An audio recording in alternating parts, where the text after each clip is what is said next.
शास्त्रों में राजा को भगवान की विभूति माना गया है।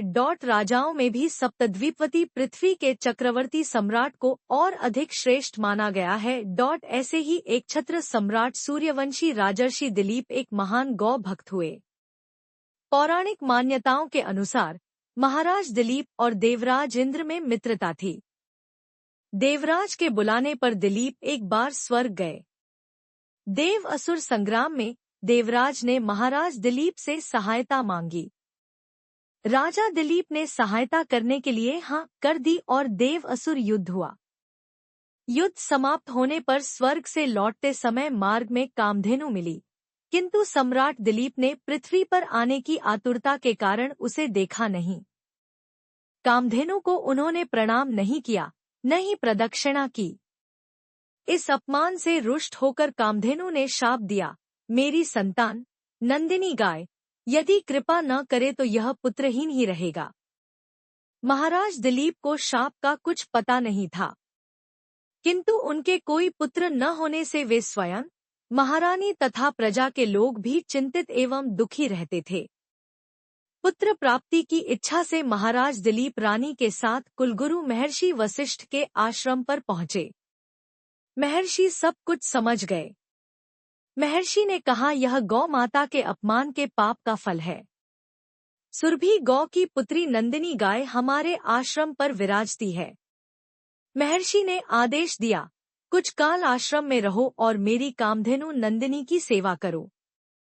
इंडिक विभू ट्विटर हैंडल के अनुसार महाराज ने गुरु की आज्ञा स्वीकार कर ली। महारानी सुदक्षिणा प्रात काल उस गौ माता की भलीभांति पूजा करती थी।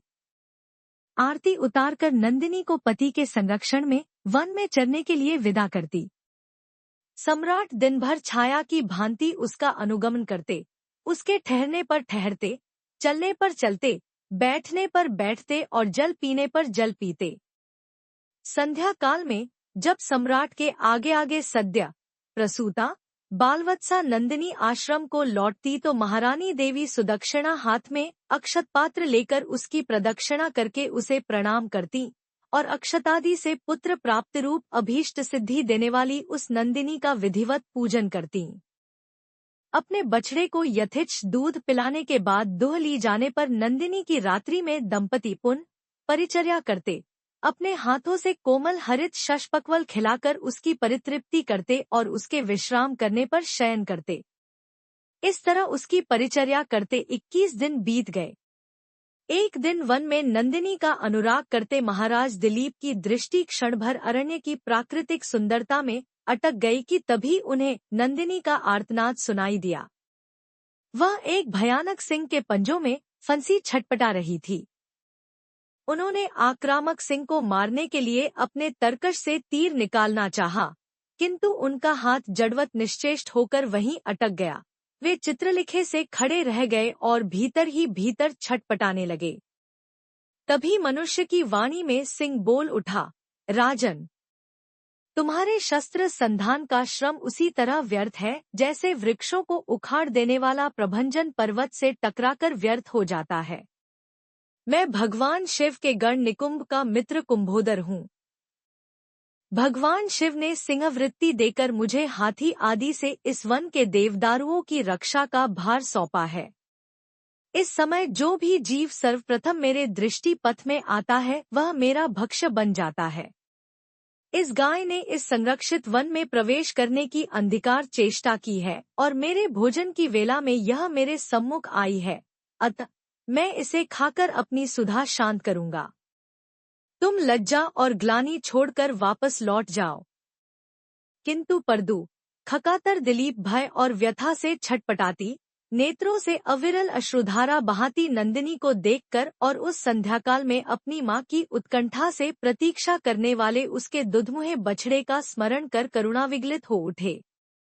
नंदिनी का मातृत्व उन्हें अपने जीवन से कहीं अधिक मूल्यवान जान पड़ा और उन्होंने सिंह से प्रार्थना की कि वह उनके शरीर को खाकर अपनी भूख मिटा ले और बालवत्सा नंदिनी को छोड़ दे।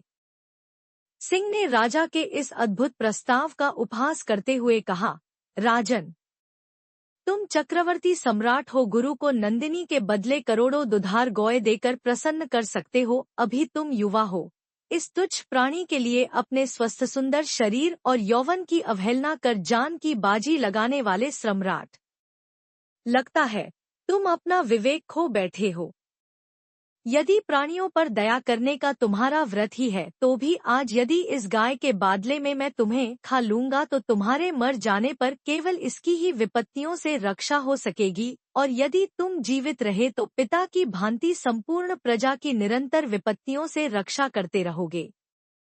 राजा ने क्षत्रियत्व के महत्व को प्रतिपादित करते हुए उत्तर दिया, नहीं सिंह, नहीं, मैं गौ माता को तुम्हारा भक्ष्य बनाकर नहीं लौट सकता।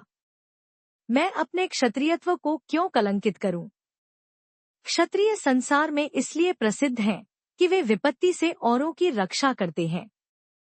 राज्य का भोग भी उनका लक्ष्य नहीं, उनका लक्ष्य तो है लोकरक्षा से कीर्ति अर्जित करना। निंदा से मलिन प्राणों और राज्य को तो वे तुच्छ वस्तुओं की तरह त्याग देते हैं। इसलिए तुम मेरे यश शरीर पर दयालु हो, मेरे भौतिक शरीर को खाकर उसकी रक्षा करो, क्योंकि यह शरीर तो नश्वर है, मरण धर्मा है। इसलिए इस पर हम जैसे विचारशील पुरुषों की ममता नहीं होती। हम तो यश शरीर के पोषक हैं। यह मांस का शरीर न भी रहे परंतु गौरक्षा से मेरा यश शरीर सुरक्षित रहेगा। संसार यही कहेगा कि गौ माता की रक्षा के लिए एक सूर्यवंश के राजा ने प्राण की आहुति दे दी। एक चक्रवर्ती सम्राट के प्राणों से भी अधिक मूल्यवान एक गाय है। सिंह ने कहा, अगर आप अपना शरीर मेरा आहार बनाना ही चाहते हैं तो ठीक है। सिंह के स्वीकृति दे देने पर राजर्षि दिलीप ने शास्त्रों को फेंक दिया और उसके आगे अपना शरीर मांसपिंड की तरह खाने के लिए डाल दिया और वे जाके सिर झुकाए आक्रमण की प्रतीक्षा करने लगे। तभी आकाश से विद्याधर उन पर पुष्पवृष्टि करने लगे। नंदिनी ने कहा, हे पुत्र, उठो। यह मधुर दिव्य वाणी सुनकर राजा को महान आश्चर्य हुआ और उन्होंने वात्सल्य में जननी की तरह अपने स्तनों से दूध बहाती हुई नंदिनी गौ को देखा, किंतु सिंह दिखलाई नहीं दिया।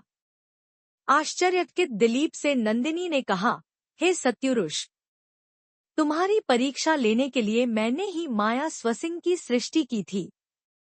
महर्षि वशिष्ठ के प्रभाव से यमराज भी मुझ पर प्रहार नहीं कर सकता तो अन्य सिंहक सिंहादि की क्या शक्ति है। मैं तुम्हारी गुरुभक्ति से और मेरे प्रति प्रदर्शित दयाभाव से अत्यंत प्रसन्न हूँ। वर मांगो। तुम मुझे दूध देने वाली मामूली गाय मत समझो, अपितु संपूर्ण कामनाएं पूरी करने वाली कामधेनु जानो।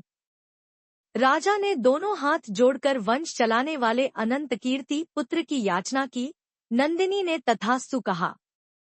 उन्होंने कहा, राजन, मैं आपकी गौ भक्ति से अत्यधिक प्रसन्न हूँ। मेरे स्तनों से दूध निकल रहा है, उसे पत्ते के दोने में धोकर पी लेने की आज्ञा गौ माता ने दी और कहा, तुम्हें अत्यंत प्रतापी पुत्र की प्राप्ति होगी। राजा ने निवेदन किया, माँ, बछड़े के पीने तथा होमादि अनुष्ठान के बाद बचे हुए ही तुम्हारे दूध को मैं पी सकता हूँ। दूध पर पहला अधिकार बछड़े का है और द्वितीय अधिकार गुरुजी का है। राजा के धैर्य ने नंदिनी के हृदय को जीत लिया। वह प्रसन्नमना कामधेनु राजा के आगे आगे आश्रम को लौट आई। राजा ने बछड़े के पीने तथा अग्निहोत्र से बचे दूध का महर्षि की आज्ञा पाकर पान किया। फलत वे रघु जैसे महान यशस्वी पुत्र से पुत्रवान हुए और इसी वंश में गौभक्ति के प्रताप से स्वयं भगवान श्रीराम ने अवतार ग्रहण किया।